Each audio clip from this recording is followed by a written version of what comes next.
Almost 2,500 years ago, the philosopher Socrates said a statement that would become the central pillar of Western philosophy. On trial for corrupting the youth of Athens with his philosophical ideas, Socrates was sentenced to death.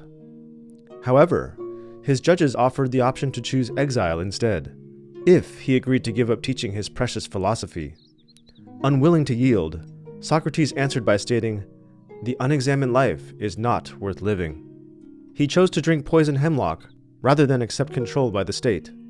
In making his last stand, Socrates was pointing at the value of humanity's unique ability to reason and the importance of one's freedom of personal self-examination. Today, most of our self-examination, most of our communication, our opportunities to learn from our mistakes, and our growth occurs in public, via social media and online, with our friends and increasingly, AI chatbots. Even so, most of us still consider that the way we live our lives day to day happens privately. Only I know everything I'm up to. Only I myself have the full picture of my struggles, worries, fears, hopes, loves, hates, failures, dreams, and regrets. This was true in Socrates' time, but it's not really true for us anymore.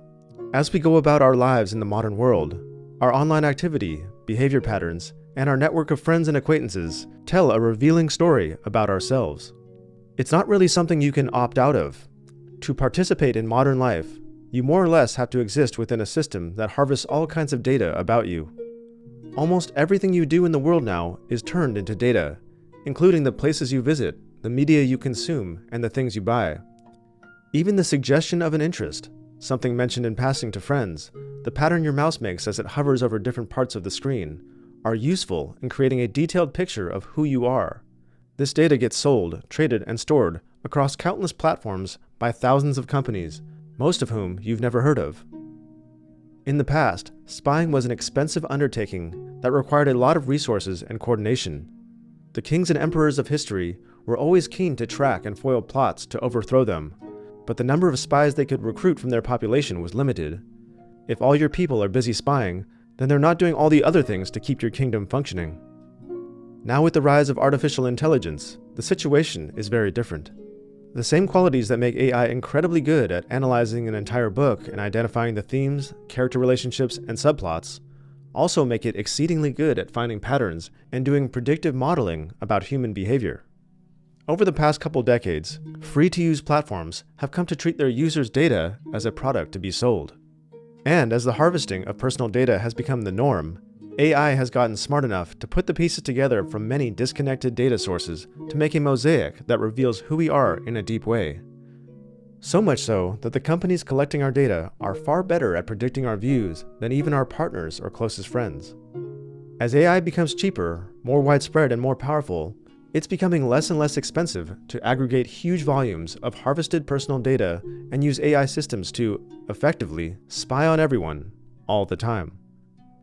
From the present, where most of the world is already monitored by an ever-expanding range of technologies like satellites, cameras, and microphones, it's not hard to imagine that the capability to do this at a scale of the entire human population could be where this trend is headed. There is another story from ancient Greece that helps to explain our current moment. The word panopticon comes from the Greek myth of Panoptes, the all-seeing giant watchman with 100 eyes. He only ever closed 2 of them at a time to sleep, making him an excellent guard for the goddess Hera. 2,000 years later, in the 18th century, English philosopher and social reformer Jeremy Bentham took inspiration from the myth of Panoptes in his design for a prison that would be more effective at controlling inmates' behavior. The panopticon is a circular prison with a watchtower at its center. Prisoners could always be seen by the guards, but a screen on the watchtower meant the prisoners themselves could never know for certain if the guards were observing them. The idea was that they would behave better because they had to assume that they were always under observation. The core idea of the panopticon is based on one group of people having a great deal more awareness and knowledge than another. In this case, the guards can see everything the prisoners are up to, while the prisoners only know that there's a chance that they're being watched at any given moment. Because the prisoners don't know which parts of their experience are being observed, the expectation was that they would self-regulate their behavior, leading them to be reformed through what is effectively psychological control. It isn't hard to see the parallel to a world in which never-sleeping, sentinel-like AI systems continuously pore over data that is constantly being harvested about all of us.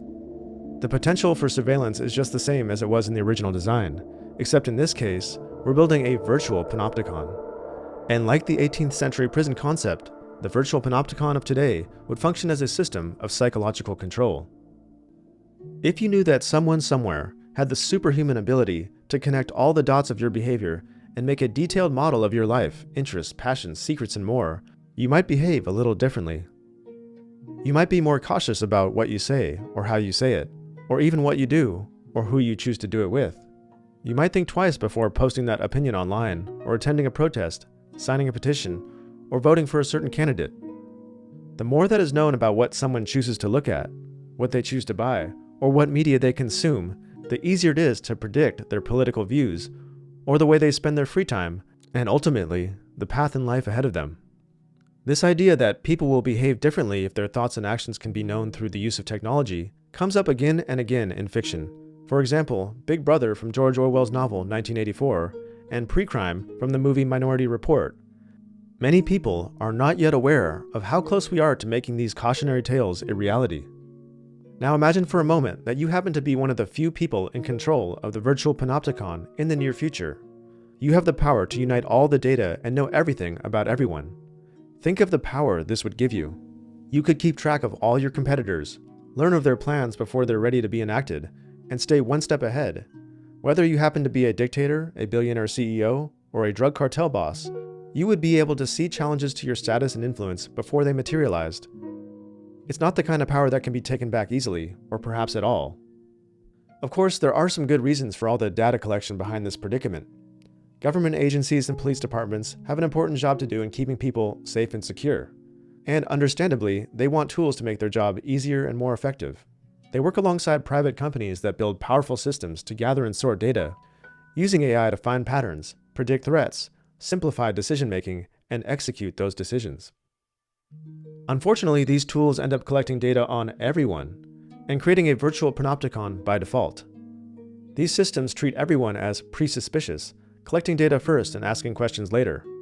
And the private companies that build these technologies are motivated to develop the most revealing tools possible.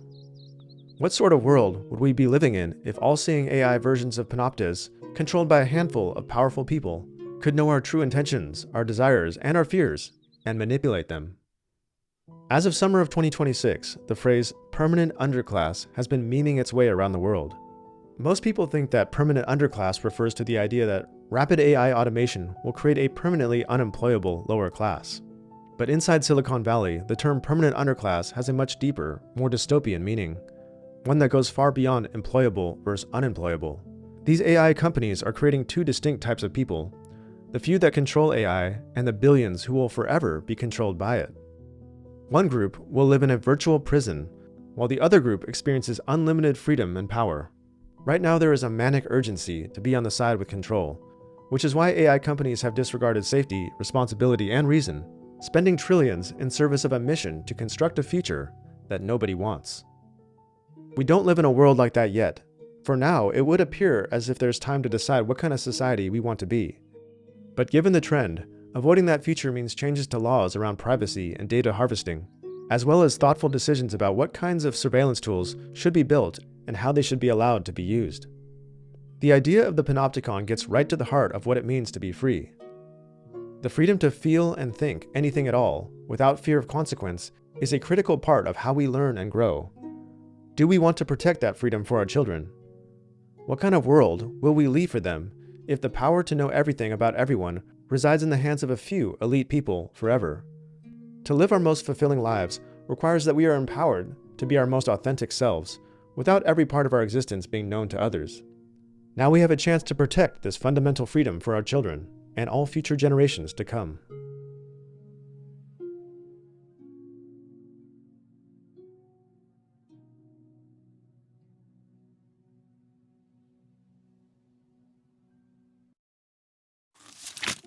Our civilization seems to get more insane with every passing day. The corporate media is a major cause of this insanity, because their entire business model is based on selling narratives and pushing propaganda. This is why I use Ground News, which is the sponsor of today's video. They've been endorsed by the Nobel Peace Center as an excellent way to stay informed, avoid echo chambers, and expand your worldview. For example, I found this story interesting about the Pope calling for AI regulation. Over 600 sources covered this story, and it's a fairly even distribution between the left, right, and center. Ground News has useful filters, so I can sort sources by factuality, by who owns the source, and where the source is located. I was surprised to see that the left, right, and center cover this issue in pretty much the same way, which indicates that fears around AI transcend political division. Ground News is the only app and website that gives me a bird's-eye view of the media landscape by gathering news from sources all over the world, so I can see who's pushing what narratives and compare how different sources covered the same story. So if you're looking for a way to be informed without being misinformed, subscribe to Ground News through my link, ground.news/afterschool, to get 40% off the Vantage plan for unlimited access to every feature. This is the plan I use. Ground News is providing a valuable service, and I hope you check them out.